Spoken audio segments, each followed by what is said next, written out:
Some quick tips on how to quickly and effectively change the tires, tubes, and re-grease the bearings on your Lancair 360. So, just an overview of the tools first that you'll need.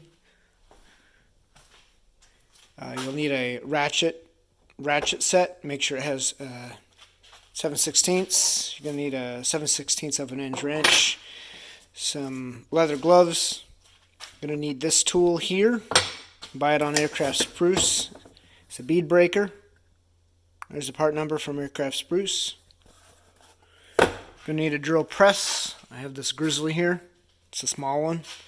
Some pieces of wood to use as shims to bring up the level of the tire. I'll show how that gets done. Also, clean rag, WD-40, Iron X is helpful. Something very heavy. I'm using a car battery. Hardware if you're going to replace the old hardware. Here's all the old bearings, which I've reconditioned. Handy bearing packer. I like this one a lot. Also, for use with this, you're also going to need a press. I have a 30-ton press. It's overkill, but it works. And this grease gun. This one is a lock and lube grease gun that I have dedicated for Aeroshell 5. And then also this garage ready tire pressure gauge and filler. Also, you're going to need, well, it's very helpful to have this buffing wheel as well, and some polish to go with the buffing wheel.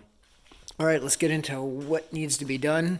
You're going to have these old tires. They look like this. What you're going to do is, first of all, do not remove these when you start. All you're going to do is take off the cap, pull out the core. All right, all the air is going to come out and leave the core out of the old tire. All right, we're talking about the old tire here. All right, take the old tire over to your press. You're going to put the bead breaker in here and tighten it down. Okay. All right. Make sure that the machine is unplugged. You're going to shim it up so you have the right amount of spacing between the bottom and the bottom of this.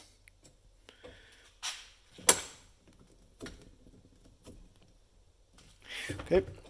And then all you're going to do is put this in here, line this up with the rim, push down to break the bead. What you're going to do is you're going to go all the way around it and break the bead.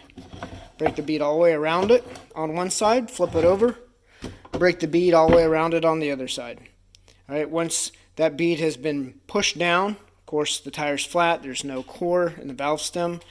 All right, and after that, then you can go ahead and remove these bolts. They're 7/16 bolts, and they're lockers. All right, there's a washer on both sides, a nut on this side with the valve stem, and just the bolt on the other side.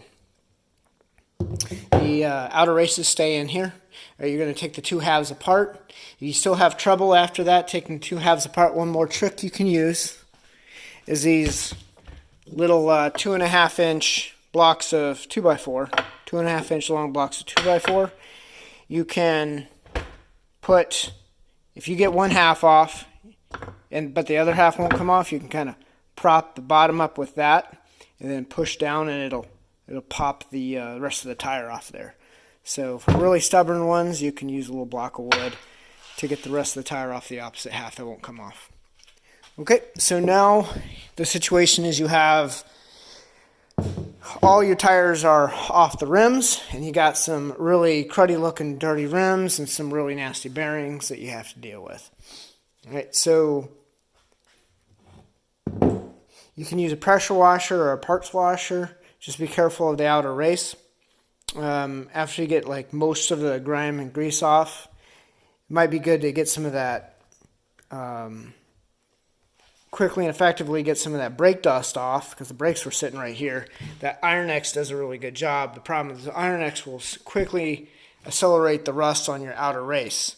So put a little bit of WD-40 just on those outer races in there to protect them from the iron X, and spray it down. Use a plastic bristle brush, maybe a microfiber towel. Try to get into all the cracks and stuff. Get it nice and clean. One extra step you can do is you can put them in the dishwasher. Put it on the hot cycle, pots and pan cycle in the dishwasher. Just put the rims in there only. And that might help clean them up a little bit as well. I tried that, and it does a pretty good job. Okay, next, you got the rims nice and clean. All right, you need to have the new tires, and you need the new inner tubes. This is the fun part. You put the completely uninflated inner tube inside the tire. All right, after you've done that, then you're going to use your air chuck here to inflate your tire a little bit.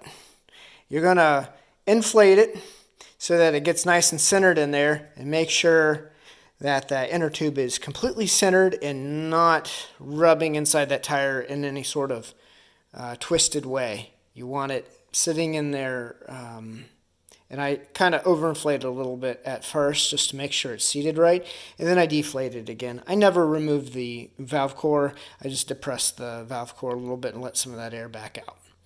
You can use a center punch for that, or you can use this. All right, so now that the air's back out, what you're going to do is you're going to use the top side here with the hole for the air. You're going to put that on there. All right, then you'll flip it over. You'll flip it over, and then you can put this side of the rim on and get those holes nice and lined up. You can use a screwdriver to try and line them up. And then after that, you're going to try and put the bolt in. But bolt probably won't reach. So then what you have to do is you're going to move this over so that you can get over on the edge of your table so that you can reach underneath. You can put a bolt, or you can put a nut on the end of the bolt once it gets there. And then use something really heavy. You can use maybe a 50-pound battery or something, or have a friend help. And what this is going to do is going to push together the two halves so that you can get the bolt through.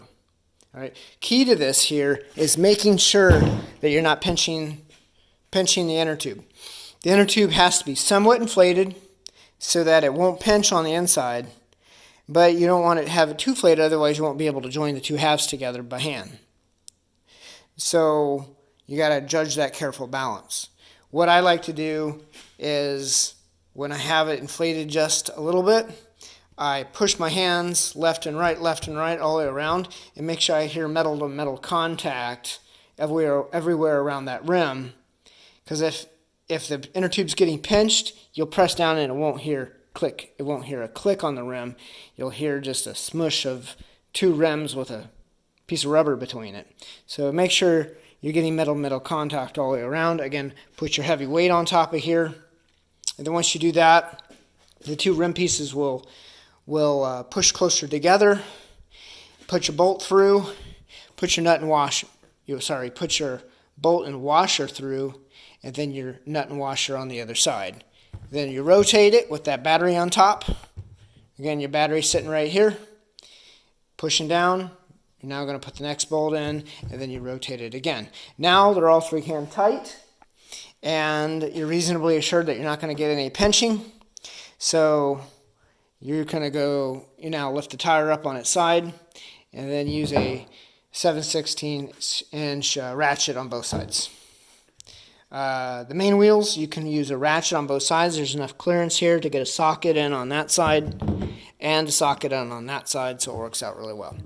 The problem is the front tire, they didn't create that sort of clearance. As you can see here, there's very little clearance. You can usually get a 7/16 maybe, or a 1/4-inch drive if it's really thin-walled, but probably not. Certainly over here you're not going to get anything on this side, so you're probably going to need two open-end wrenches. Recommend two 7/16 open-end wrenches. Should have said that in the beginning. Not just one, but you want two. All right, I put new hardware on this. Here are some part numbers you might want to see. This is part numbers for the stainless steel bolt. that I use, the 22 Alpha AN4 22 Alpha. It's a stainless steel bolt. I used stainless steel washers. I'm not sure that I would really recommend these because they're a little bit thicker than they needed to be. So you might want to stick with the super thin washers. These work fine on the mains, but there's not as much thread engagement as I would like on the... I'd like another turn of thread engagement, so I would stick with the super thin washers on the front.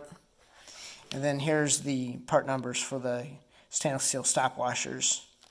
And of course that's what they look like. Look like they're made out of silver. Okay, at that point you've now tightened these up. I think these are supposed to go to 100 inch-pounds, and once all three are tightened and torqued down to spec, then I go ahead and use the air chuck to inflate it to 70 psi. I just get it really inflated and I leave it there. If you have overnight to do it, just leave them overnight. That way I feel like the tires are maximum. They're stretched out in there. They've pushed the rubber outward and they're getting seated. And I know that the tire's fully seated at that point. So I leave it at 70. The reason I pick 70 is because that's supposedly the maximum PSI of these. Okay, so now that they sat out 70 overnight, come in the next day, and then let air out to your desired air. I use 50 in the mains, 35 on the forward. Okay, that's PSI. 50 on the mains, 50 PSI on the mains, and 35 PSI on the forward. Next, you're going to want to take care of repacking the bearings at this time. So there's a bunch of old nasty grease in here and they're real dirty.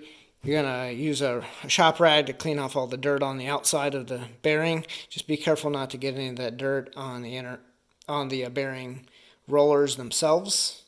So try to keep these clean. Just keep that dirt off of that side and just wipe it off. Use a lot of rags. Keep it clean. Okay, after you get them somewhat cleaned up, you're going to want to repack the bearings with fresh Aeroshell 5. Well, that's the grease that I use anyway. This is a dedicated Aeroshell 5 bearing packer that I have. It's by LaSalle, and I think it's the best one there is. It works very, very well, but you're going to need a lot of force. And I've been working with some really hot grease even here in the summer. It's probably 85 degrees in the shop, and it's still hard to push the grease through these tiny little rollers, especially the front ones. Now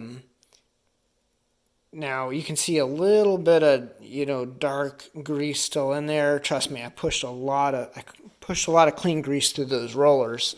And the way I did it is use this grease gun to fill up the bottom cavity. You're going to take that cap off there, take the little plunger out, and there's a fitting. You can pump this bottom reservoir up with grease.